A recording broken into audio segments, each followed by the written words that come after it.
Então, já pode começar? Então, vamos lá. A gente vai se apresentar rapidamente, tá?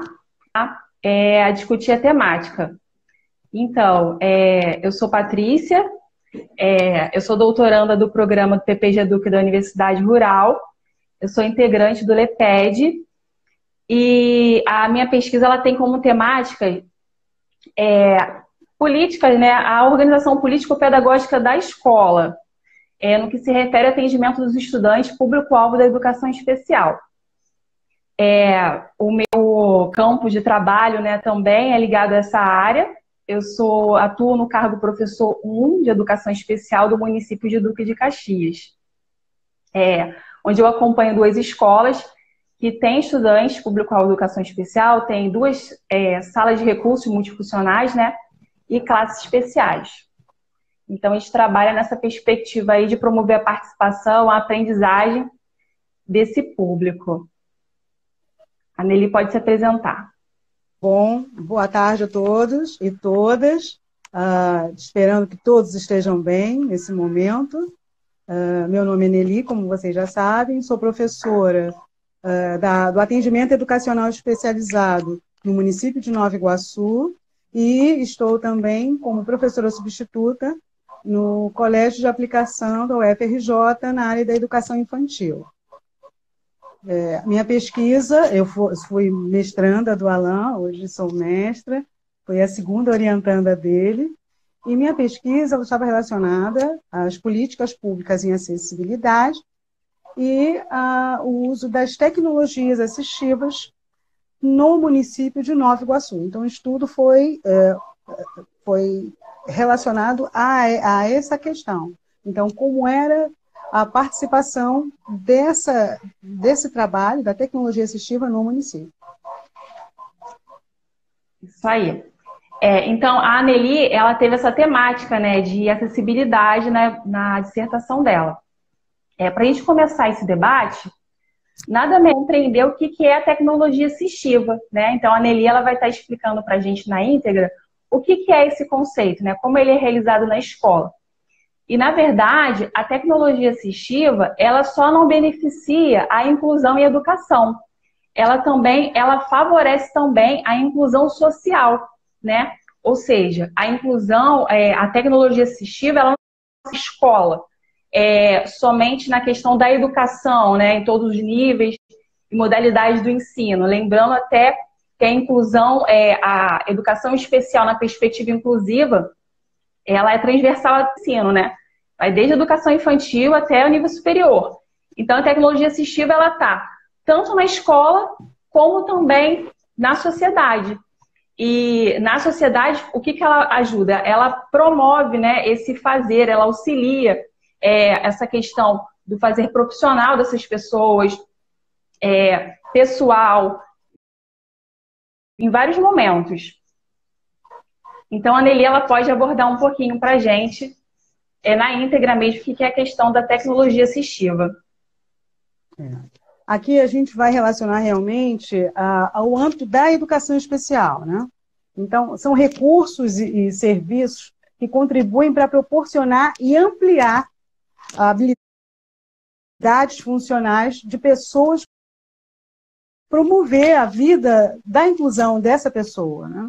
Então, se a gente pensar assim, falando sobre o Comitê de Ajudas Técnicas, é uma área do conhecimento de característica interdisciplinar, como você mesma falou, Patrícia, que engloba produtos, recursos, metodologias, estratégias, práticas e serviços que acabam por objetivar a promoção da funcionalidade relacionada à atividade e a participação na modalidade reduzida, né, quando ela tem alguma mobilidade reduzida, desculpa, visando justamente a autonomia dessa pessoa, a independência, a qualidade e a inclusão social, como você também já tinha dito.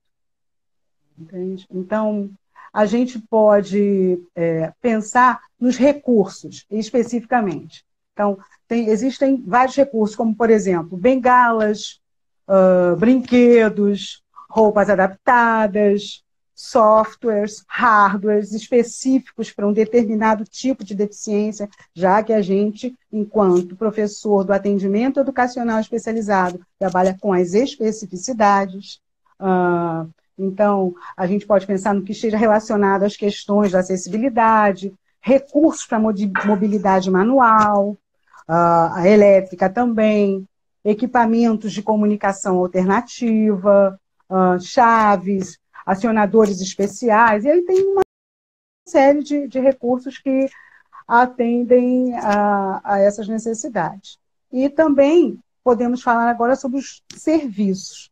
Então, são aqueles prestados profissionalmente, né, a pessoa com deficiência, visando selecionar e obter ou usar um instrumento de tecnologia assistiva, como, por exemplo, nas áreas da educação, terapia ocupacional, que está muito próxima, né, trabalhando com essa questão da transdisciplinaridade, nem em todos os locais, mas a gente já começa a perceber. Fisioterapia, psicologia, ortopedia, enfermagem, medicina, engenharia, num campo mesmo que abrange muitas coisas, muitas questões. Isso aí. Né? Pois não. Não, sim, Nelly. A gente observa, né, que essa questão da tecnologia assistiva ela é bem ampla. Ela vai desde uma simples bengala até todo um sistema computadorizado, mais de alto custo, digamos assim, né? E a gente, quando fala de escola, de caso, que é o meu campo de trabalho, que eu sou de Duque de Caxias, a Nelly também, de Nova Iguaçu, a gente fica pensando como essas tecnologias assistivas vão estar dentro da escola, como elas podem se fazer presente e auxiliar os estudantes, né, público-alvo da educação especial. Que às vezes o professor ele fica com... Desculpa, pode falar. Pode falar. Não, isso é só interrompido, mas a minha pesquisa foi justamente nesse campo, de como isso acontecia, de como essa tecnologia assistiva chegava até as escolas. Então, eu vou dar um exemplo simples. Por exemplo, eu quando cheguei, eu sou concursada em 2012, cheguei na escola, nós não tínhamos nada ainda. A sala de recursos não existia. A sala de recursos multifuncional, para quem não conhece, que é um espaço para atendimento e de relacionamento com as pessoas com deficiência e com os profissionais da própria escola.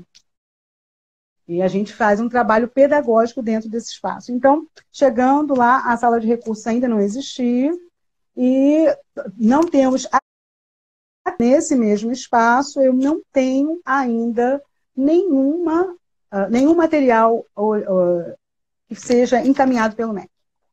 Então, a minha sala de recursos multifuncional, ela existe enquanto município de Nova Iguaçu. Hoje ela existe, mas o MEC ainda, para que ela receba esse material. Entendeu? Sim, falta muito material. E assim, a gente pode também tratar, quando a gente vai falar de tecnologia assistiva, ela se debruça em várias áreas, né? Como a Nelly explicou. São as questões de serviços, são as questões de essas tecnologias mesmo, como uma bengala, como computador, como software, diversas questões. E também tem algo, se a gente for falar da escola, né, o que auxilia de forma relevante, é a comunicação alternativa. Né? A comunicação alternativa, como o próprio nome, é uma outra proposta da comunicação para aquele indivíduo, né, que tem a fala limitada ou que não tem a linguagem oral. Porque muitas das vezes a gente né, pergunta para o professor, né, como seu aluno se comunica, ele não fala nada. Tá, ele não pode ter a questão da expressão oral, né? Mas ele vai ter alguma questão da comunicação. Ele vai se comunicar com os olhos, ele pode se comunicar com gestos, apontando, piscando, de diversas formas. Então, a partir dessa observação que o professor vai ter, ele vai focar em recursos, em estratégias, né, e metodologias para ir até esse estudante, até essa especificidade do estudante. E aí a gente pode também falar um pouco da comunicação alternativa, que é um braço da tecnologia assistiva. Alô? Alô? Oi, estou ouvindo. Sim. O que eu posso também, até para complementar o que você está falando, existem categorias das tecnologias assistivas e elas precisam ser ditas porque, por exemplo, muitos dos profissionais utilizam essas categorias, como, por exemplo, atividades da vida diária. Atividades da vida diária são muito utilizadas e é um braço da tecnologia assistiva. Entendeu? Comunicação alternativa. E assim, recursos acessíveis ao computador, sistemas de controle de ambiente, como sistemas eletrônicos, né? E aí a gente vai. Projetos arquitetônicos para acessibilidade, órteses, próteses. Então, tudo isso faz parte das categorias. Adequação postural, auxílios de mobilidade, auxílios para cegos ou com visão subnormal, auxílio para surdos ou com déficit auditivo, e adaptação em veículos, quando necessário. Então, tudo isso faz parte. Mas como você mesma disse, e eu concordo, e a gente já tinha até conversado um pouco, a comunicação alternativa é uma área da tecnologia assistiva que ela se destina especificamente às habilidades de comunicação com as pessoas sem fala, ou com a escrita funcional, e que a gente percebe a utilização dela com mais frequência, né? Uhum. Dentro do espaço escolar, principalmente. Então, principalmente, no caso, a gente trabalha muito com crianças com o espectro do autismo. Então, a gente sabe da necessidade dessa criança, dessa comunicação alternativa, muitas das vezes. Entendeu? Isso aí. Uma delas também, a atividade da vida diária. Isso. Porque, na verdade, as atividades de vida diária também tem a questão da comunicação alternativa, também entra, né? Sim, com certeza. Sim. Com as frentes de comunicação, que a gente também pode abordar. Então, por assim, exemplo, gente... Você até falou, né? A gente pode até mostrar algumas PECs para que as pessoas entendam do que se trata. Não sei se vai dar para ver. Estão vendo bem? Dá para ver. Isso aí, comida, lavar as mãos. Elas são utilizadas com bastante frequência até para que a gente tenha uma comunicação com as crianças público-alvo. Isso aí. E assim, lembrando que tem as PECs e também tem as pranchas de comunicação, né, Nelly? E tudo está exposto na internet, no Google tem. Inclusive tem um portal chamado Arazaki. Não sei se essa pronúncia é certa. A Cláudia Miranda está aí, ela pode me corrigir se eu não estou falando errado o termo, mas é o portal Arazaki. Lá nesse portal, ele é do governo da Espanha. São milhares de pictogramas que tem lá para você montar, né? Atividade para os alunos, inclusive, também, porque com essas PECs também dá para você montar atividade. Dá para fazer prancha de comunicação. Então, tem muita coisa. E exposta de forma gratuita. Então, é só entrar lá, portal Arazaki. É com 2 As. Exatamente. Isso aí. Então, assim, nessa pesquisa, algum material, né, para a galera estar lá acessando, porque é de graça, então também tem que tomar conhecimento. Tem também o 2Vox, né, o 2Vox também. A gente tem muitas ferramentas que são pagas, e essas ajudam muito. A Arazaki é uma das que ajudam muito. Isso aí. Então, o 2Vox mesmo, né, que é para pessoa cega, né, para baixa visão, ele tem esse... Olha lá, a Cláudia Miranda tá falando isso aí, ó. Até colocando aqui na descrição. Arazaki, é assim que se escreve, tá vendo, gente? É assim mesmo. Ai, perfeito. Obrigada, Cláudia. Muito bacana. Obrigada. E aí também tem o 2Vox, né, que é para pessoa cega, né? Sim, mas que também tem que sofrer atualização, né? Ele sofre atualização. Tem também as atualizações. E aí, para a gente estar buscando, né? Então, assim, a gente está falando de tecnologia, a gente observa que essa tecnologia, ela favorece, né? não só o sujeito com deficiência, né, o estudante também com deficiência, e muitas das vezes os dois, estudante e sujeito, eles se encontram também no mesmo espaço. Então, eu lembro de um professor que ele falava assim, que em um momento ia ter tanta tecnologia, que as pessoas não teriam mais deficiência, né? Porque essa fala dele age na perspectiva de que aonde está a deficiência? A deficiência está no sujeito ou a deficiência está na sociedade? Então, aí também até para a gente pensar um pouco. E aí você me lembrou até uma frase do Adorno que eu usei, inclusive, na minha dissertação na época, que é: os homens inclinam-se a considerar a técnica como sendo algo em si mesma, um fim em si mesmo, uma força própria, esquecendo de que ela é a extensão do braço dos homens. Se não houver uma relação entre a tecnologia e a questão do que a escola vai formular para que atenda, ou não só a escola, né? O próprio, a esfera pública como um todo. Então a coisa não vai acontecer. Com certeza. A Nelly, ela citou o Adorno, né? O Theodor Adorno é um teórico, né, que a gente trabalha no nosso grupo de pesquisa, e ele é um filósofo alemão. E assim, é engraçado que ele não fala em nenhum momento da pessoa com deficiência, do estudante público-alvo da educação especial. Mas o que ele aborda, né, na literatura dele? Ele fala da democratização tanto do ensino quanto da sociedade. Então, ele valoriza essa questão do emancipar-se do sujeito, né? E a gente vê que nessa perspectiva a tecnologia assistiva, ela trabalha nesse sentido, né? Porque ela promove a participação, a autonomia, a autoestima também do sujeito. Porque às vezes a gente vai pensar assim, mas para que a gente vai fazer uma prancha de comunicação para o aluno? Gente, para que ele vai aprender isso?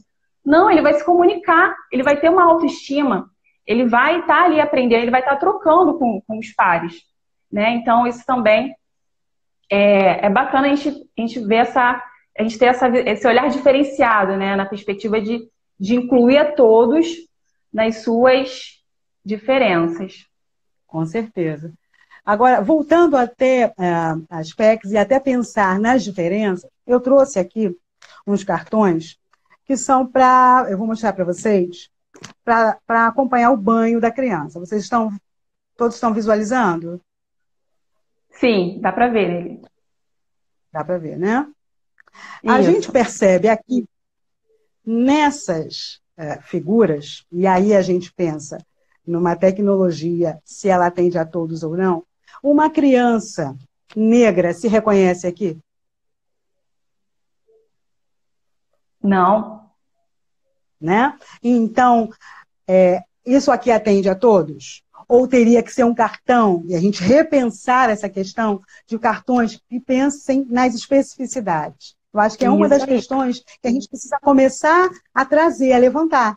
Os cartões que atendam a especificidade de cada estudante. Porque se eu não me reconheço ali, como é que eu vou reproduzir aquilo? Isso aí. Ele tem que se reconhecer, ele tem que se sentir representado, até mesmo naquele recurso que nós, professores, estamos promovendo para aquele aluno, né?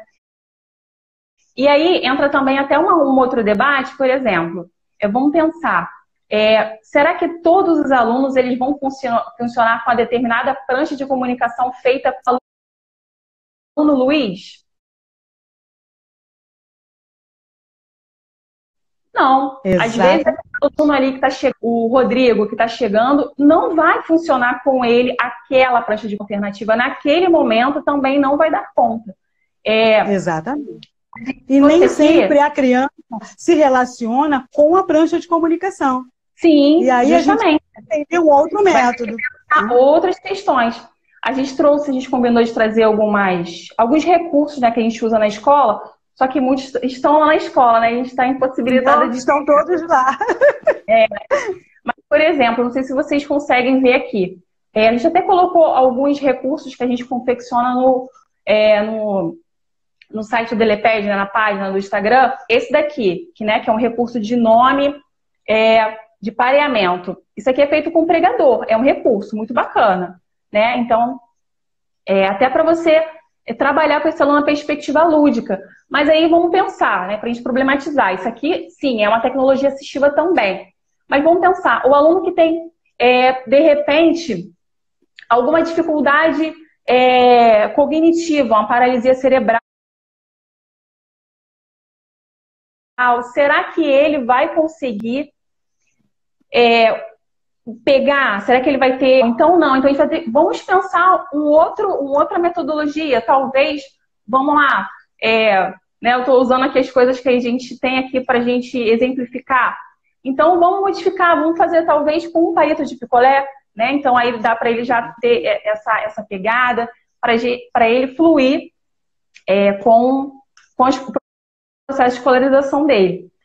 E a gente fala muito... E aí ele pode, só que ele pode, até te interrompendo, desculpe, mais implementar o que você está falando, ele vai ter um momento dele, essa criança público-alvo, ela vai ter um momento dela de aprendizagem, né? Sim. E aí ela pode aprender uma para depois ela ir avançando, ou não. E a gente pode procurar uma nova descoberta, uma nova estratégia pedagógica para desenvolver assim com o estudante. Isso aí, Nelly. Eu até ia falar aqui que a gente acaba aprendendo mais com os estudantes público-alvo, né? Do que eles aprendem com a gente. Porque inclusão não é resultado. Inclusão é processo. Então, às vezes, o professor acaba tendo essa ansiedade de falar, poxa, mas ele está tão aquém da turma, ele não está acompanhando, e não é assim. Inclusão é um processo. Então, você vai ter que adaptar, né, toda essa questão curricular para aquela diferença do aluno. E uma coisa que eu acho que é muito interessante do professor refletir é observar o que antes ele não fazia e o que agora ele faz. O que ele faz agora? Porque, às vezes, é muito fácil, né, falar o que ele não faz. Ah, mas ele não copia, ele não segura no lápis. Tá bom, mas será que agora ele está pedindo para ir ao banheiro? Né? Isso é um avanço. Exatamente. Quais são os avanços, né? Quais são os avanços? E aí, o professor, a gente pensando, né, nos professores da sala regular, do núcleo comum, como chamam, a gente pode pensar que eles também estão na descoberta. Quando a gente consegue se relacionar e transpor essa informação com os trabalhos adaptados que a gente desenvolve muitas coisas adaptadas para a sala regular, em parceria com o professor, isso faz uma diferença absurda. Eu percebo isso na escola. Isso aí. Entendeu? Quando a gente trabalha em parceria. Sim, Nelly. A gente tem que trabalhar em parceria. Tem até um livro, acho que é do José Pacheco, que fala que inclusão não se faz sozinho, é alguma coisa do tipo. E realmente, a gente na escola, né, a gente tem que buscar parceiros, porque a inclusão... Inclusão rima com... Não rima com... Eu lembro de alguma coisa assim. Tem um outro que que não se faz sozinho, né? Então, quando a gente está na escola, a gente tem que procurar essas parcerias, porque para ir caminhando, né, conforme a especificidade daquele aluno. O que eu ia falar aqui? Então, gente... a gente pode aqui trazer, eu fiz aqui rapidinho, de uma forma mais assim improvisada, não tá com acabamento, né? Porque aqui tá mais assim, tá na escola. Olha, por exemplo, tem essa tesoura aqui. Tá vendo? Essa tesoura aqui é uma tesoura adaptada, né? Um passo a passo em 5 segundos, né? Isso aqui é cola quente. Então é bem fácil de fazer. Você vai pegar a cola quente e você vai prender aqui com o durex. E também tem uma outra forma de fazer, você tirar esse cabinho aqui dela aqui e colocar aquela borrachinha. Né? Então é bem bacana para fazer, porque a gente pode usar até para aluno com paralisia cerebral, né, que tem, no caso, a deficiência múltipla, que é deficiência intelectual, deficiência física. Então eles têm essa questão da coordenação comprometida também. Eu mostrei aqui algo rápido também para se fazer. Né? Esse lápis aqui, que é com a buchinha, é de lavar a louça adaptador mesmo. Isso aí com adaptador. Tem diversos. Tem aquele como é o nome dele? Aquele material que EVA, EVA. EVA, isso aí, também tem como EVA. Eu não gosto muito do EVA porque ele acaba escorregando, né? Ele soa, acaba. Eu achei que a buchinha fica Eu, melhor. na verdade, eu percebo de acordo com cada criança, porque, por exemplo, tem crianças que não gostam da sensação da esponja. Tem crianças que se adaptam melhor ao EVA. Aí a gente vai adaptando de Isso, acordo com a vai de necessidade dele. acordo com a necessidade da criança. Esse aqui é bacana que você pode tirar e colocar até em outro lápis, né? Então a gente vai trabalhar nesse sentido de adaptar-se. É verdade.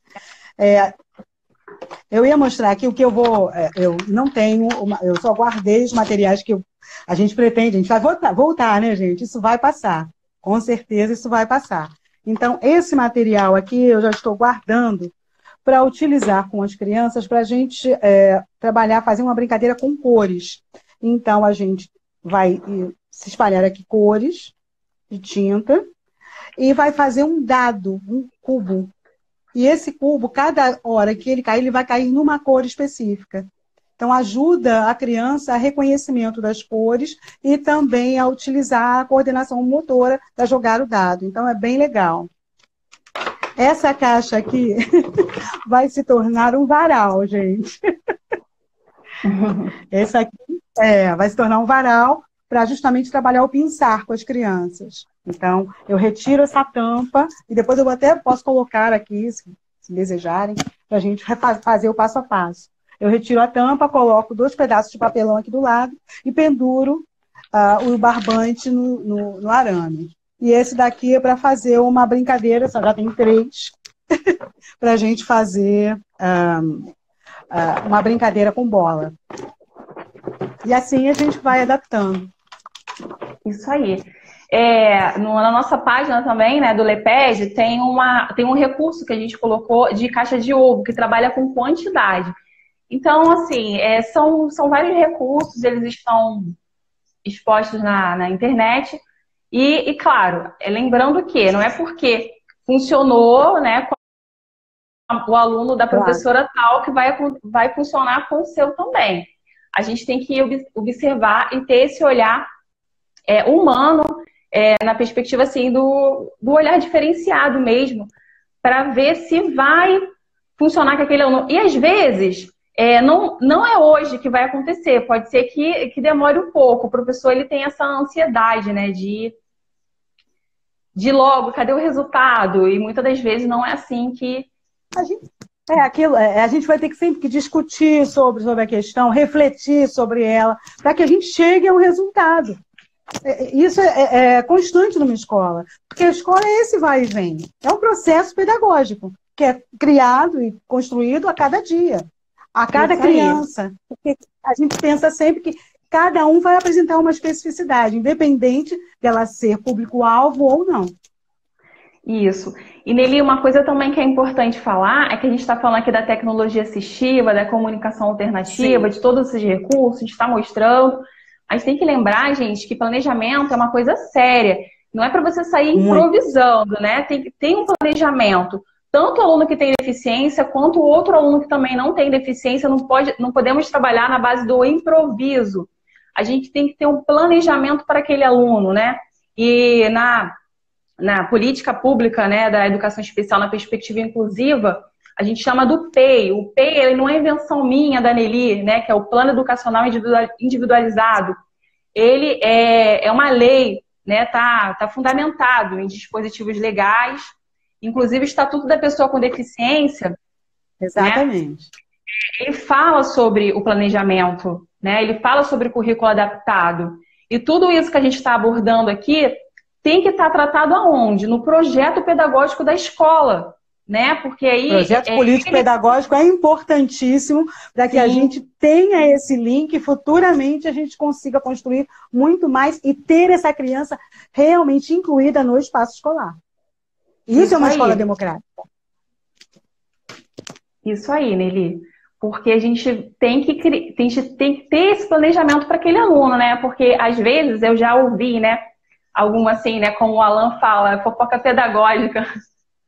Que às vezes o professor, que a gente também tem que incluir todos, né? Mas já aconteceu, já às vezes o professor está muito preocupado, e realmente ele teve essa preocupação, né? Ele queria que o aluno aprendesse, né? Ele estava com muito angustiado que o aluno não estava aprendendo a fórmula de Bhaskara. Sim. Aí eu até falei brincando com ele, mas eu também não sei a fórmula de Bhaskara. Então, mas a questão que eu estou querendo abordar é o quê?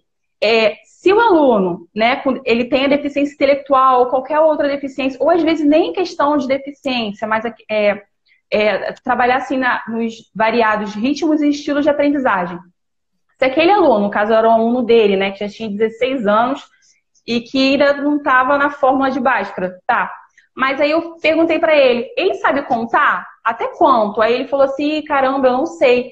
Então, aí a partir dessa pergunta, a gente começou a formular aquele planejamento para o aluno. Porque se o aluno ainda não está contando, né, de 1 até 50, como é que ele vai saber somar, multiplicar, dividir? Então, você tem que trazer aquele planejamento para a realidade daquele aluno, né? Então, o contar oralmente é uma proposta, é um objetivo também do PEI, né? A questão da soma, da divisão, ou até nem isso ainda, a questão de reconhecer os números. Isso também é importante. O professor, ele tem avaliação com aquele aluno para ver em que momento, né, do processo de ensino-aprendizagem ele está.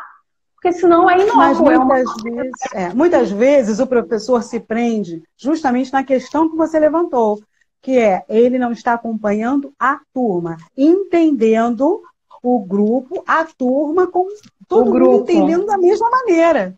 E isso não é verdade. Isso não é verdade.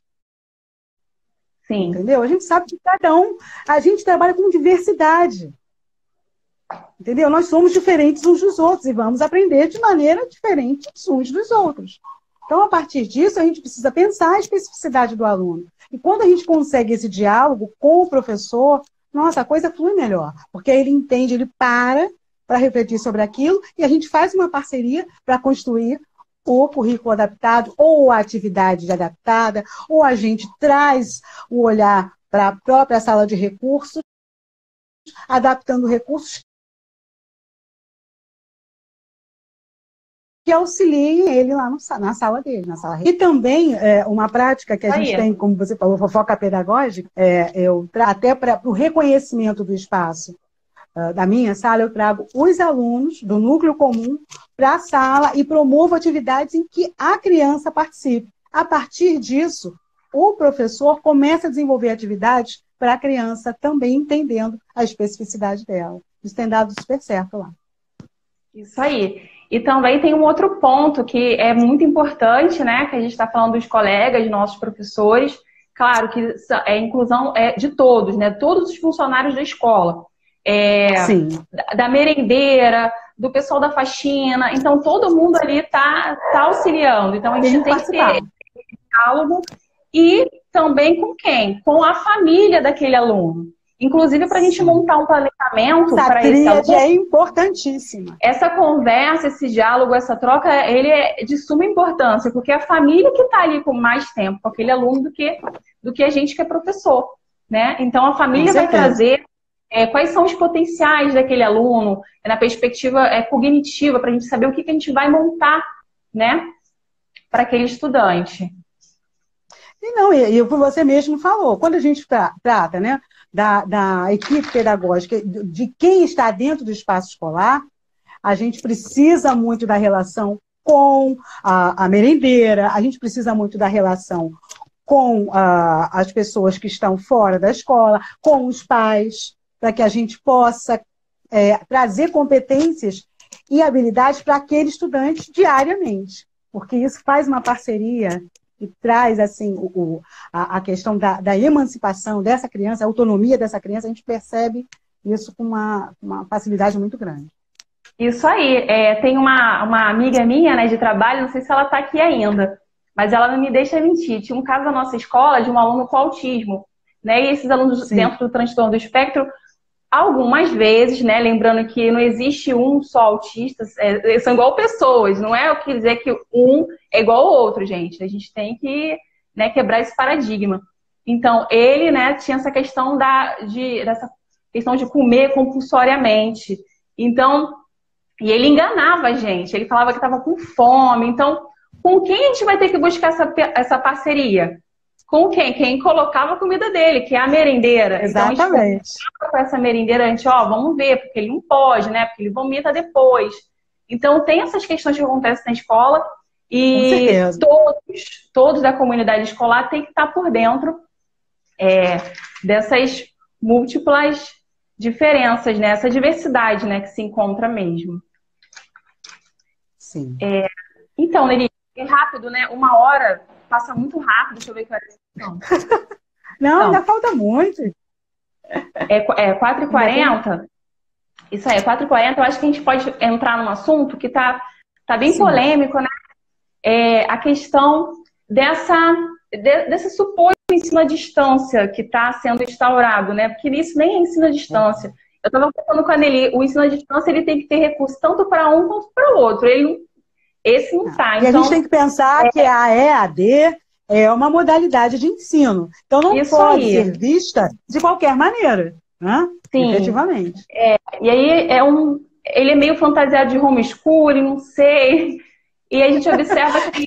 Eu não sei nem se a gente pode chamar de homeschooling, porque cada espaço ou cada município está atuando de uma forma. Um município traz um blog, o outro traz um site, mas antes disso tudo, a gente sabe quais são as crianças que efetivamente têm acesso a essa tecnologia?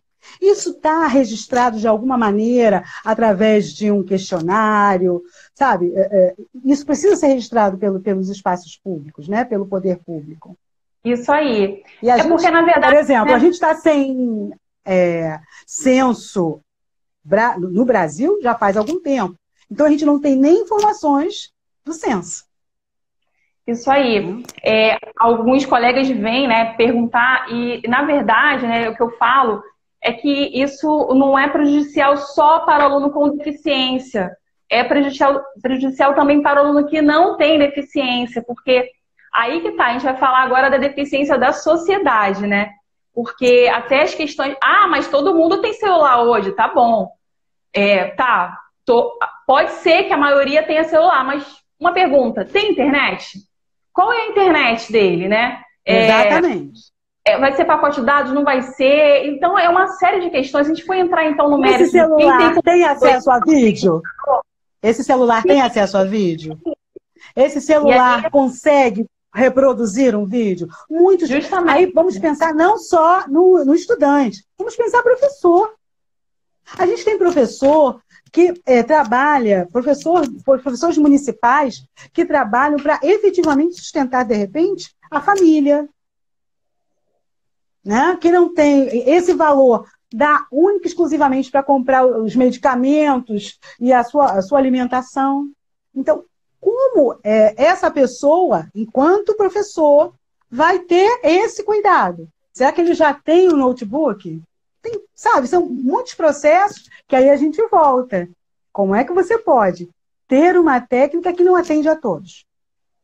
Isso aí, porque ele vai ferir, né, várias legislações, na realidade, né, a universalidade do ensino mesmo, para todos, exatamente. Não é só para com deficiência. Então, quando a gente vai falar disso, a gente não pode só abarcar a pessoa com deficiência, estudante, público-alvo de educação especial. E lembrar também, gente, que fere a inclusão, porque quando a gente fala de inclusão, a gente não está só falando quando a gente vai falar de educação especial na perspectiva inclusiva, é para o público-alvo da educação especial. Né? Isso. Agora, quando a gente vai falar de inclusão em educação, a inclusão é de todos. É inclusão de todos os alunos. A gente pensa numa educação plural. Plural, justamente. É como a Adorno fala mesmo, né? Nessa questão da democratização do ensino. Então, nessa perspectiva, né, que se configurou, que na verdade a gente não sabe até quando vai, ela está mexendo com várias perspectivas legislativas. Então, realmente é ruim, né, Nelly? Mas foi interessante você tocar nisso, porque eu até separei uma frase que o Alan fez já tem algum tempo, que ele falou: pensar em uma escola democrática é refletir e discutir a organização desse espaço e que este atenda à diversidade dos estudantes. Se não, caímos na concepção historicamente construída com a segregação dos espaços escolares, perpetuando o preconceito e a concepção de deficiência de pessoa, né, esquecendo da educação, da dicotomia educação versus carência de praxis que emancipe esses estudantes. Então, eles ficam, né, de uma maneira excluídos, mais uma vez. E aí a exclusão, no caso, vai ser para todos, né, pelo menos para uma boa parte das crianças que não têm acesso à internet. Sim, porque nesse sentido ele vai ferir diretamente a questão da acessibilidade. E quando a gente fala de acessibilidade, não é, né, às vezes as pessoas falam que acessibilidade é construir uma escada, não é só arquitetônica. E acessibilidade arquitetônica também não é só construir escada. Até... E aí transformam o que é acesso em barreira, né? Que é a comunicacional, porque se ela não consegue se comunicar, acabou. Se ela não consegue ter acesso instrumental, um instrumento que a tecnologia oferece, muito menos. O programa que teria, a programática, né, seria uma barreira nesse caso, como é que ela vai ter o programa educacional disposto para ela se isso não chega até ela? Aí, alguns municípios propõem ter o impresso, mas impresso, se isso pode contaminá-la em tempos de Covid-19. Sim, justamente. Então, a questão assim, um processo intenso. Que eu penso é que planejamento é coisa séria, não é na base do improviso, não é na base, às vezes as pessoas falam, uma vez. Você é tão boazinha, você trabalha com pessoa com deficiência, gente, tem que ter formação, né? Aí acha que a pessoa é boa, olha só, olha o estereótipo. Não é isso, eles são pessoas, são direitos, né? Então, uma questão que a gente também tem que abordar é que já que a gente está nessa discussão, né? É que o ano civil ele é diferente do ano letivo. Né? Então, a gente não sabe até quando isso vai, mas a gente pode também correr atrás, digamos assim, desses desafios, né? Em um tempo diferente. E a gente tem que planejar. E a gente pensa em inclusão total. Se a gente pensa em inclusão total, isso fere esse processo. Isso aí. Gente, eu trouxe aqui também... porque daqui a pouco o Instagram ele fecha, né? Gente, tenham paciência, que é a nossa primeira live. Mas não tem problema, tá linda. Não, é nossa, né, Nelly? É nossa. Sim, então eu não sei. Então, é nossa, tá ótima. Eu estou controlando aqui o horário. A gente está falando de tecnologia assistiva, então a gente falou do 2Vox. A Cláudia até colocou já aqui o nome, né, do portal Arazaki, que tem vários pictogramas, né, que dá para você fazer prancha de comunicação alternativa, cartões, atividades.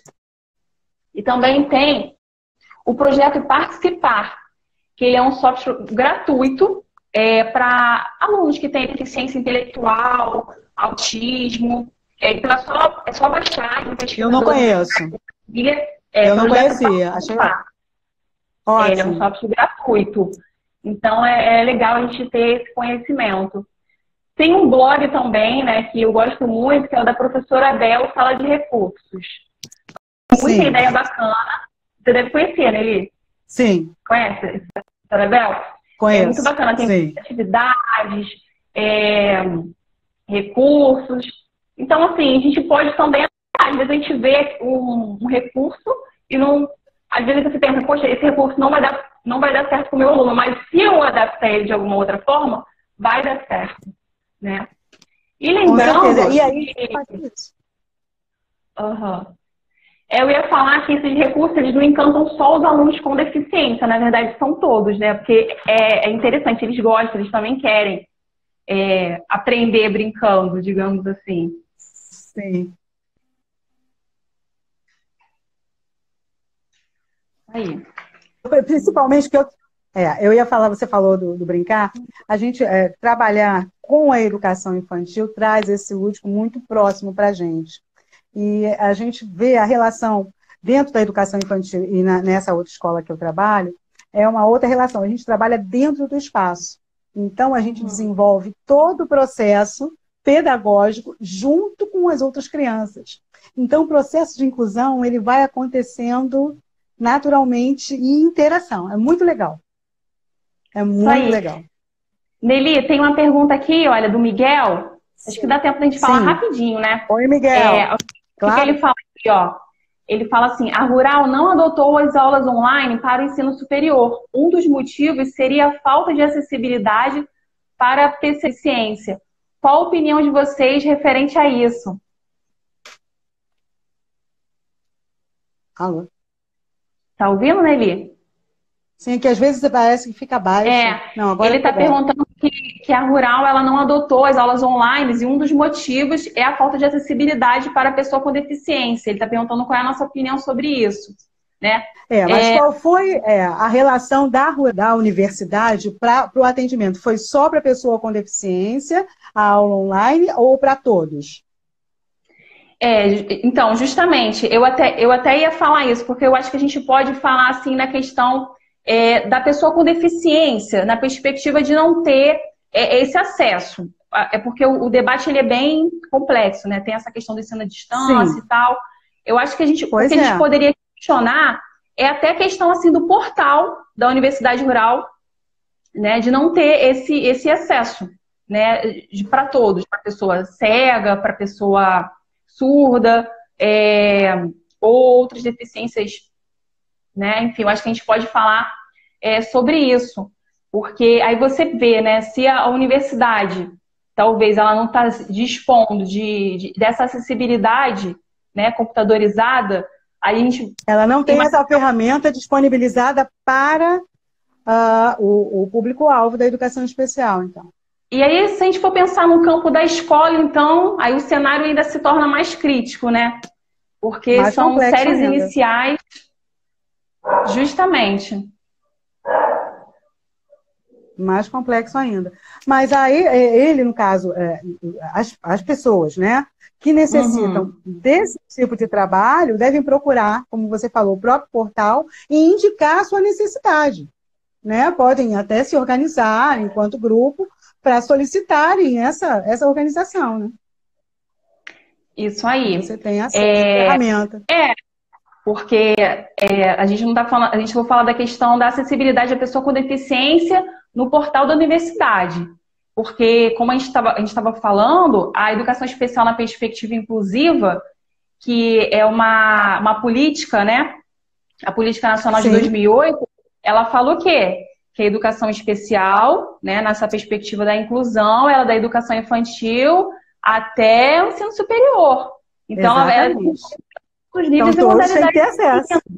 Então, todos têm que ter acesso. A gente está falando da questão da acessibilidade computadorizada. A gente não está assim, questionando essa questão do ensino à distância, não, que até o debate ele se transcende bastante, né?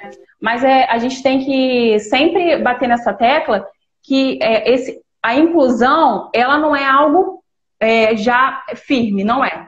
É um processo de luta e de mobilização. E aí a gente tem que ficar sempre nesse embate.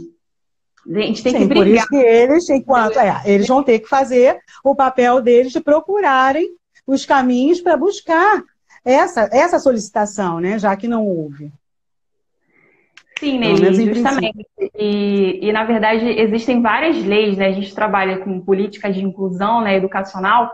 A gente vê que se fosse por lei, né, existem várias. Mas não é só isso que vai garantir a inclusão em educação, digamos assim, né? Então, é uma parceria de todos. Muita luta. Tudo é fruto de muita luta. Tudo é fruto de muita luta. A gente avança e como a gente sabe como é o processo democrático. Ele avança, a democracia é isso. E pode retroceder, a gente está vivenciando isso hoje. Então, todos os dias é uma luta para que a gente continue dentro da educação especial, a trazer novos campos e ampliar a autonomia desses sujeitos que estão lá. Né? Isso aí. E desde a década de 90, né? A inclusão na educação ela começou a partir da década de 90. Então, olha quanto tempo... Aí você pensa.